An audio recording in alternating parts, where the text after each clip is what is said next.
ಆಚಿ ಮಸಾಲ. ಎಂತ ಅಡಿಗೆಯ ರುಚಿಯಾಗೋ ರಹಸ್ಯವು 20 ರೂಪಾಯಿ.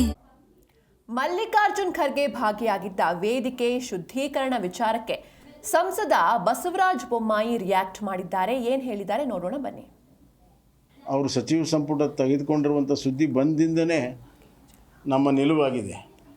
ಯಾಕಂದರೆ ಸಿದ್ದರಾಮಯ್ಯವರು ಫ್ಲೋರಲ್ಲೇ 89 ಕೋಟಿ ಅವ್ಯವಹಾರ ಆಗಿದೆ. ಅದರ ನಿಗಮದ ಮುಖ್ಯಸ್ಥರು ನಾಗೇಂದ್ರ ಮತ್ತು ಇಡಿ ಸಂಪೂರ್ಣವಾಗಿ ಚಾರ್ಜ್ ಶೀಟ್ ಹಾಕಿದೆ. ಎಲ್ಲೆಲ್ಲಿ ಬಂತು ಹಣ, ಎಲ್ಲಿಗೆ ಹೋಯಿತು, ಮತ್ತು ಹೆಂಗೆ ವಾಪಸ್ ಬಂತು, ಇಲೆಕ್ಷನ್ಗೆ ಹೆಂಗೆ ಉಪಯೋಗ ಆಯಿತು, ಎಲ್ಲವೂ ಕೂಡ ಸಂಪೂರ್ಣವಾಗಿ ಇವತ್ತು ಸಾಕ್ಷಿ ಸಮೇತವಾಗಿ ಚಾರ್ಜ್ ಶೀಟ್ ಹಾಕಿ ಕೋರ್ಟಲ್ಲಿ ನಡೆಯುವಾಗ ಕೇವಲ ಆರೋಪ ಅಲ್ಲ, ಚಾರ್ಜ್ ಶೀಟ್ ಆಗಿದೆ.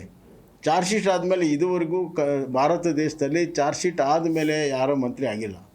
ಆರೋಪಗಳಿರ್ಬೋದು, FIR ಇರ್ಬೋದು, ಆದರೆ ಚಾರ್ಜ್ ಶೀಟ್ ಆಗಿರುವಂಥ ಮಂತ್ರಿನ ಇವರು ಮತ್ತೆ ಅವರೇ ತೆಗೆದಿರುವಂಥ ಮಂತ್ರಿನ ಮತ್ತೆ ಮಂತ್ರಿ ಮಾಡ್ತಾರಂತಂದರೆ ಕಾಂಗ್ರೆಸ್ಸು ಸಂವಿಧಾನಕ್ಕೆ ಎಷ್ಟು ಬೆಲೆ ಕೊಡ್ತದೆ, ನೈತಿಕತೆಗೆ ಎಷ್ಟು ಬೆಲೆ ಕೊಡ್ತದೆ, ಒಂದು ಉದ್ದಟತನದ ಒಂದು ತೀರ್ಮಾನ. ಅದರ ವಿರುದ್ಧ ನಮ್ಮ ಪ್ರತಿಭಟನೆ ಇದೆ.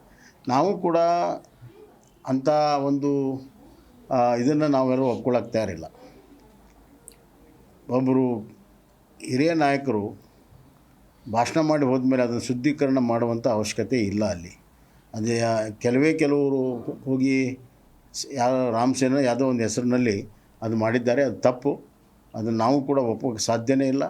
ಯಾರೇ ಆಗಲಿ ಅವರಿಗೆ ಅಂಥ ಒಂದು ಅವಮಾನ ರೀತಿಯಲ್ಲಿ ಅವರು ಭಾಷಣ